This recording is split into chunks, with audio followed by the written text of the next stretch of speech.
One question I get asked a lot is, how do I prepare my house for an inspection? And as the seller, there are a few things that you can do to make the inspection go smoother and make it an easier process. The biggest question I get asked is, do I need to stay? The answer is no. Not only do you not need to stay, generally you shouldn't stay. This makes it easier on the inspector, but also for the buyers. The buyers normally come. This is the chance for them to kind of spend some time in the house and kind of see their life inside your house. If you are there, they can't do that. It's always very awkward. And keep in mind too, showings last minutes. They're in this house for a few minutes. I mean, if they're lucky, 30. So they really haven't even explored the house that much. So this is their time to do that. So it's best if you do leave. As the seller, the home inspector won't need you at the inspection. Some sellers say, hey, I'll stick around in case you have any questions. We won't have any questions. It's really rare. Out of 5,000 plus inspections, I might have had 2 or 3 times I had to reach out to the seller for something. And keep in mind, I can get a hold of you. I know your number. I can get a hold of your agent. So if I have to track you down, I definitely can. It's just much more comfortable of a process for everyone if the seller doesn't stay at the inspection. There are times where you have to stay. I did a house once where I walked up to the house. The guy was like, I'm so sorry. I have an online job interview in 30 minutes, but you won't see me. When I'm done, I'm out of here. Sometimes that does happen. If you have to stay, and there's no way you can change that, stay in one room. Don't talk to the inspector. Don't treat this time as an orientation for the buyers. That's not what this time is for. There'll be time for that later. Stay away from the inspector. Let him do his job. Because if you are following me, I'm not actually allowed to talk to you about the inspection. If I'm standing there and I take a picture of something and you ask me, hey, what's wrong? Well, I'm not allowed to talk to you about that kind of information. So if you have to stay, and most of the time you don't, if you work from home and you can bug out and go to Starbucks for a while, that's perfect.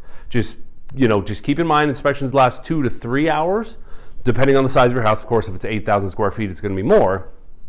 And sometimes my buyers are first-time buyers, so they have lots of questions, and I want to kind of show them around the house and talk about any defects we found. So it can take longer than that.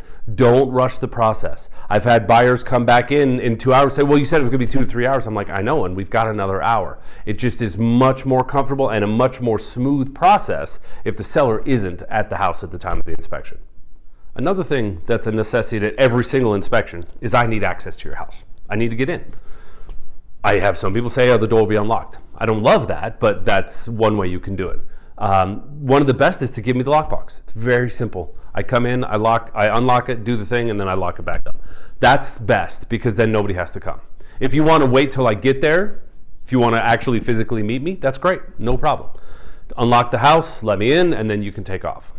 If none of those work, then you can also have your agent come.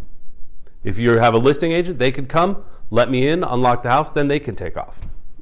Whatever it is, there's been so many times, I'll spend a half an hour on the outside doing all that stuff, but there's been times I'm standing there 45 minutes waiting for access. So it's very important. Make sure you or your agent will give the inspector access. When it comes to access to your house, obviously getting in is the most important part. But once I'm in, I need access to everything. Everything. Everything inside and outside. Sometimes people will put padlocks on gates. Just remove those for me, because if you don't, it's a huge pain, because now I have to go in and out and around. So leave those gates unlocked. Also, electrical panels. People will put padlocks on electrical panels. If you do that, that's fine. But again, I need access. I may have to call you. You won't remember the combination. You have the key with you. I carry bolt cutters just in case. In case the seller gives me permission to cut a padlock off. That's happened multiple times. Garages, same thing. If you have a detached garage and you don't leave an opener or some way for me to get in there, I can't look at that garage.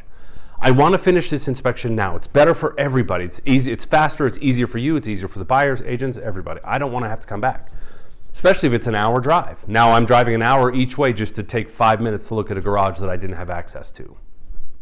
Roof is the same thing. If you have a roof that the best access is on the driveway and you have a car parked there, I can't look at that. I can't safely get on that roof. Once again, inside every room, bedrooms, bathrooms, every room, everywhere in the basement. Now, I don't expect you to empty your house. You can leave what's there, and that's fine. That's the way that goes. I inspect what I can see, but I just need to get access to every room. Appliances, we don't run washers and dryers, but kitchen appliances we do. The first thing I do when I walk into the kitchen, I teach this to every class I've ever taught and every inspector I've ever trained, you open the oven before you turn it on. People will store dishes, bread, towels, plastic. I've seen all kinds of stuff in ovens. If you remember, please empty your oven before we get there. Thermostat is another thing.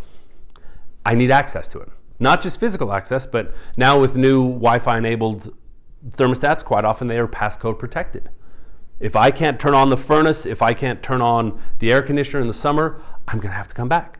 So if you do have a passcode protected thermostat, please make sure that passcode has been disabled or you leave that passcode with us. Speaking of furnaces, I need to get to the furnace. I need to get to the filter. I need to open it up. I need to look in the burn chamber and the blower chamber. I need access to that. I need to get to the gas lines and things like that. So please, if there's storage items around there, just move those out of the way. We'll take time to do that, but I can't spend a half an hour moving stuff at every inspection. Attic and crawl space hatches are the same. If there's an attic access in the garage and there's a car parked there, I can't get up there. And that's such an important, attic and crawl space, both such important structural components of the home. I need to get there. I need to look at that. Think about when you buy your house, you want the inspector to be able to see the attic and the crawl space. So make sure the attic hatch is accessible. There's no dressers or beds in the way. Crawl space hatches, quite often, I don't even know you have a crawl space. It's in a closet that's covered by stored items, and there's no outside evidence that you have a crawl space. I have no idea it's even there. I've gotten that call. Hey, you didn't inspect the crawl space.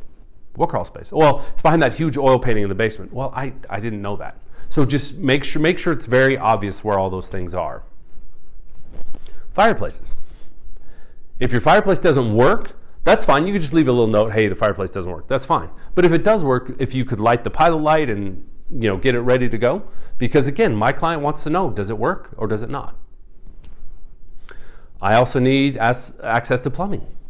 Water shutoff. Your main water shutoff, 99% of the time I can find it. If you want to point it out to me or tell me where it is, that's fine.